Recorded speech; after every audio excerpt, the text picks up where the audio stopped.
CVT na to. Ano model nga na itong Toyota Vios, boss? 2017. Ayun, 2017 model. Ayun, no? Doon tayo nagsasalin sa size 24 na yun. Pero Superman, Gentry. Wala na siyang ano yun, drain plug. Ito ano to? Check lang to ng fluid dito, chinecheck oh. Wala nang drain plug. Kailangan mo talagang kalasin yung ano, pinaka oil pan kung hindi ka magda-dialysis. Oo. Okay mga paps, ito yung ating gagamitin CVT fluid oh. Inaano pa, hindi pa protect. Hindi pa naman. Okay, sa 90 plus K mileage ATF. Ano na rin talagang maitim na oh. Bakit ganyan naman yan? Ano siya, automatic ATF na siya. Oo. Okay yun nga Paps, bali 90 plus ang tinakbo nung Toyota Vios. Palit tayo ng CVT fluid. Tapos saloy mo pagkatapos ko pinaka fluid niya, yun saloy mo na Paps. Ito yung ating transmission filter. Yan. Kailangan kailangan linisin din. So ito yung pinaka ating oil pan mga Paps Talagang kailangan mo rin talagang patanggal yung oil pan kasi napakadami na itong ribaba rito. Yan. Kasi pag napuno na to ng ribaba or ng mga ganitong dumi, wala nang kakapitan tong dumi. Pwede na sa transmission natin imikot yung mga dumi na to. Kaya kailangan talaga hanggang 100k mileage ito sa mga CVT. Kailangan hanggang 100k mileage, kailangan mapapalitan din natin yung ating transmission fluid. Ayan, tapos palinisan natin tong oil pan. Kung hindi naman siya dialysis. Sa dialysis naman mga Paps, lahat mapapalitan yung fluid. Yun lang, hindi niya matatanggal tong pinaka-ribaba natin na to. Tsaka yung oil filter, transmission filter, hindi rin natin malilinisan yan. Mapapalitan lang siya ng fluid. Okay, yun na yung ating filter. Sa unang palit, pwedeng cleaning lang yan Sa pangalawa, palit na. Papalitan na talaga ni boss. Okay. CVT fluid, yan 4 liters ang magamit natin dito. Ito yung packaging natin ng CVT fluid. Iyan nalinisan na natin yung pinaka-transmission filter. Linis na yan. Sa pangalawang palit, ayan, pwede na natin palitan to. Sa una, pwedeng cleaning lang muna mga Paps. Kasi ito yung ating pinaka-oil pan yan Nilinis lang natin to ng gas tsaka sabon, tubig. Yan. Diyan ito, wala na itong drain plug ito ito yung pan-check ng fluid. Taas Diyan mo titignan kung level pa siya. Yun.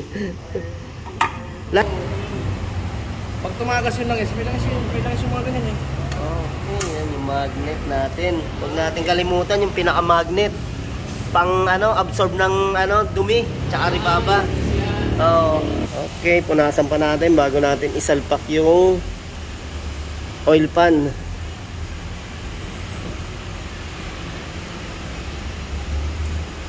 Ayan na nga, sinalpak na nga ni Idol. Tapos dito mga Paps, hindi na tayo naglalagay ng silicone dito. Basta maganda pa yung pinaka gasket natin. Yan, basta maganda pa yung gasket natin dyan, yan pa rin yung gagamitin natin dito sa pinaka oil pan natin. Pero pagka limbawa talagang nasira na siya, tsaka natin lalagyan ng silicone gasket. Ayan, balinto rin yun natin yan, size 10 paikot, gamit tayong letter T kung meron tayo yan. Okay. Toyota Vios. Okay yan, bali tinatanggalan natin. Dito sa left side ng ano natin, engine nakalagay. Tapos bali nilagay natin sa 4 liters yung pinag-drainay natin para malaman natin kung talagang sakto sa 4 liters. Ayan, halos 4 liters yung na-drain natin. Kaya ubos na talaga yan. Ayan. Sa dual DDTI ano eh. Sa ano 13. Ayan, medyo masikip lang talaga. Hahanapin natin yung pwedeng suksukan ng hose dito sa bandang ilalim ng battery. Sa gilid ng pinaka-transmission. Yun, na-shoot ba? Shoot.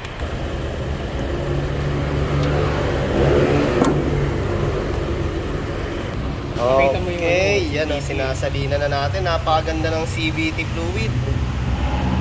Lakas na naman ng hatak na itong ating Toyota Vios. Hindi mo nga parang may atagas? Check natin kung may... Okay, wala naman. Paps, diretso lang. Okay, bali ito, papasalamat kami dito kay Boss. Ayan, Boss Danny. Tsaka ito kay Bossing. Bossing. Ayan, no? Ow. Talagang lagi dito sa ating ano yan, shop. Ayan. Thank you sa mga pumupunta sa atin dito. Lagi dito. Approve. Ayun, thank you. Okay na, okay. Thank you kay Boss. Aba, ay mabigas. Virgin, pre. Okay, bali yan. Ay. Yun. Hindi, pag hindi tumulo. Ayun, okay mga paps. Bali na ikarga lang natin halos ano, 3.8 liters. Chinek natin dito. Pagka tumutulo siya, okay na siya, good siya. Pag walang tumutulo, kulang. Ayan, may nakasulat to. Check. Tapos yun nga, ipitan na natin yung pinaka sinasalina natin dito na size 24 sa left side. Okay, yun nga, bali may natira tayo dito na 200 ml.